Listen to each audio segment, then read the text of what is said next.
What's going on, everybody? Rick, your boy Rick One Ball, coming at you with another episode. Hope everybody having a great Friday. I'm pretty sure everybody had a hectic work week, but happy Friday to everybody. Be safe. I know everybody used to having fun, but you already know this day and age that we live in right now, all the bull crap going on.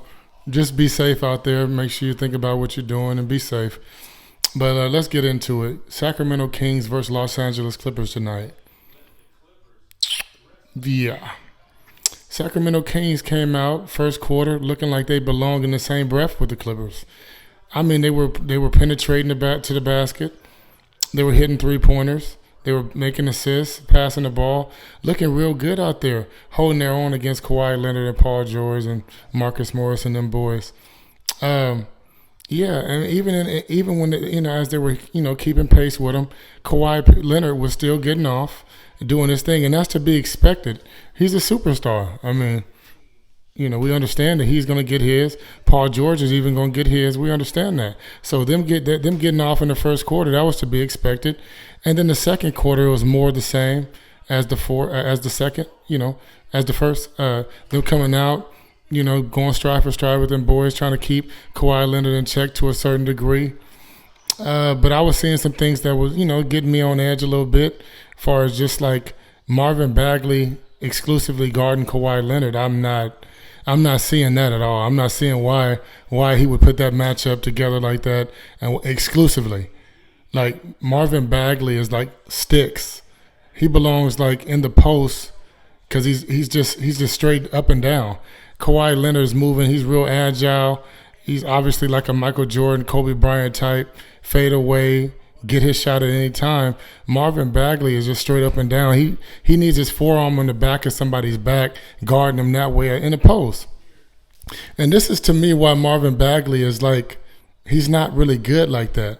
And that's why his dad needs to be quiet, because he's not a star player. He's really like a hybrid player. I don't even really know what is it that he does well. I mean, you could say rebound. He does rebound well. He does not shoot well. He does not defend well. He's not doing too much of anything well. And Marvin Bagley is who the Kings chose over Luka Doncic. I mean, this is how you know Vlade Divac don't know what he's doing. He got that job based off of just basically being one of the superstar Kings players. I mean, from the early 2000s. That's what he got the job from. But that's a whole nother story. But Marvin Bagley, he disappointed me on defense tonight, and so did Rashad Holmes. They had Rashad Holmes trying to guard Kawhi Leonard as well. That wasn't going to happen. What they needed to do was run zone. They needed zone defense, because we don't have Doug Christie out there. He at the scorer's table calling the game as a commentator. We don't got him out there this time. We had him out there in the early 2000s, but we don't got him for this current team, in which we needed him. But make a long story short, second half, like I said, the game was still relatively close the first half. The second half started up, Kawhi Leonard he could not be stopped.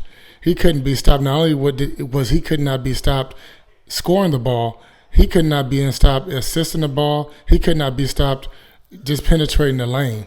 Marcus Morris started to get off, getting his quality shots from the corner. Reggie Jackson, he had a dunk that was just nasty. It just made you think, like, he can get up like that? Nah, that boy got some talent. Reggie Jackson got some talent. And, he's a good player. King should have tried to get him, but that's a whole nother story. So, they started slowly pulling away. You could see the writing on the wall mid-third that, okay, the Clippers starting to pull away with it, and they did. They finished the game 100 to 138. Just straight beat the brakes off the Kings, made me feel embarrassed. And man, the Kings need to understand they need to have a better game plan than that. I'm trying to figure out what is the Kings' identity. I don't really know. Even when your team don't have a identity offensively, they can at least do defense well.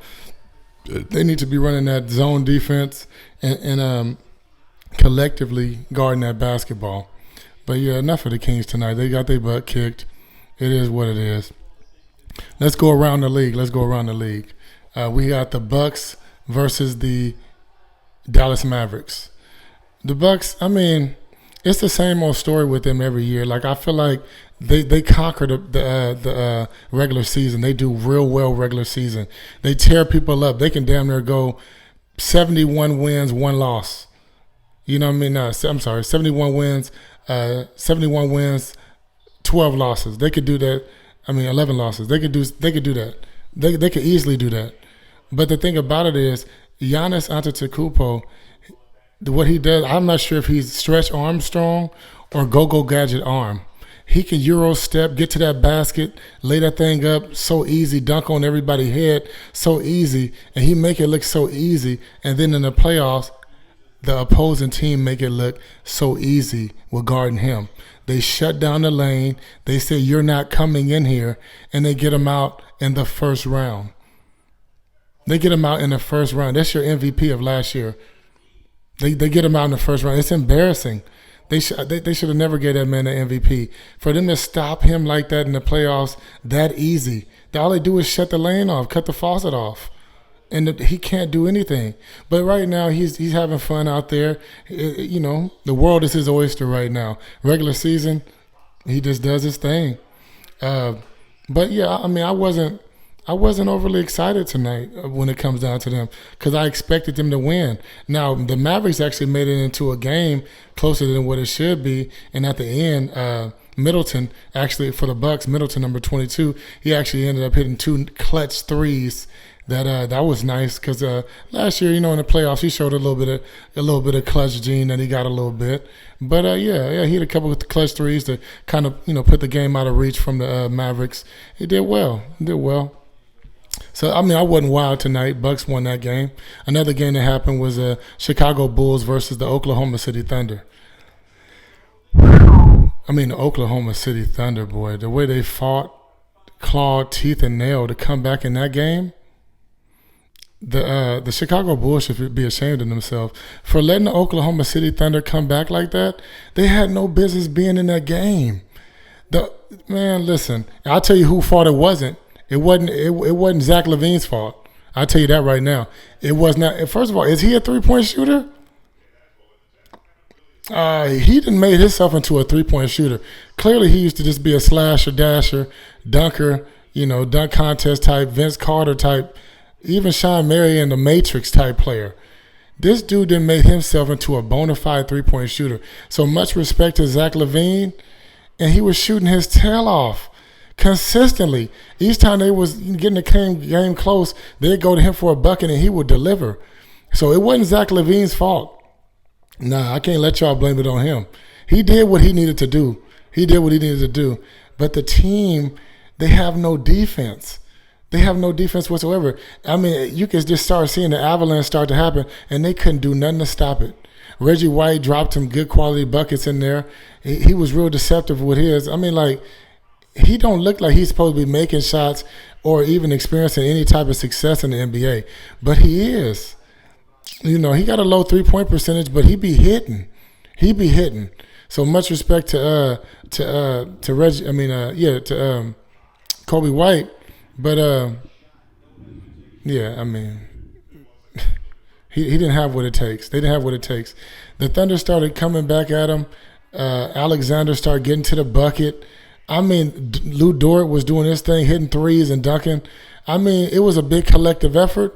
And once the game got into overtime, I knew it was out of reach. I knew them boys couldn't come back. I knew they was going to let that game go. And I feel bad for the Bulls. I really do. That game should have been won. There's no way they should have lost that game tonight.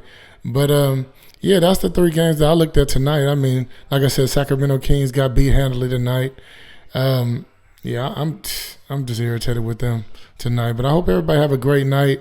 Have some fun, relax themselves, and just chill out, man. That's it for the night. All right.